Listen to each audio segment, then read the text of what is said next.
திரு கவிதா முரளிதரிலிருந்து யாராவது ஒருவர் அங்கு கல்லெறியப்பட்டு தான் அந்த சம்பவம் நடந்திருக்கிறது, அங்கு திட்டமிட்டு 1000 பேர் கத்தியோடு வந்து கீறிதான் அப்படி நடந்திருக்கிறது சொல்லுகிறார்களா?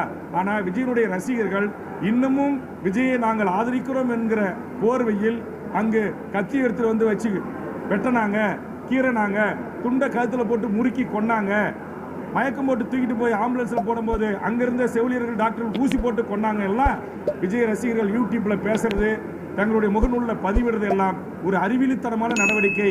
இதை பார்த்து உலகம் கைகுட்டி சிரிக்கிறது. இப்படி கேவலமான, கீழ்த்தரமான, அநாகரிகமான ஜென்மங்களாக தமிழர்கள் இருக்கிறார்களே, என்றைக்கு இவர்கள் ஆறறிவோடு சிந்தித்து உண்மையை இந்த உலகுக்கு சொல்வார்கள் என்று இந்திய நாடு முழுக்க இருக்கிற வடநாட்டு ஊடகங்களால் கேலிக்குள்ளாக்கப்பட்டிருக்கிறது. நேற்றுக்கு கேரளாவுடைய மனோகரமா என்கிற ஒரு தொலைக்காட்சி ரொம்ப கேவலமாக தமிழர்களை காரி துப்புறான். இப்படி ஒரு மானங்கெட்ட மனிதர்களா தமிழர்கள் என்று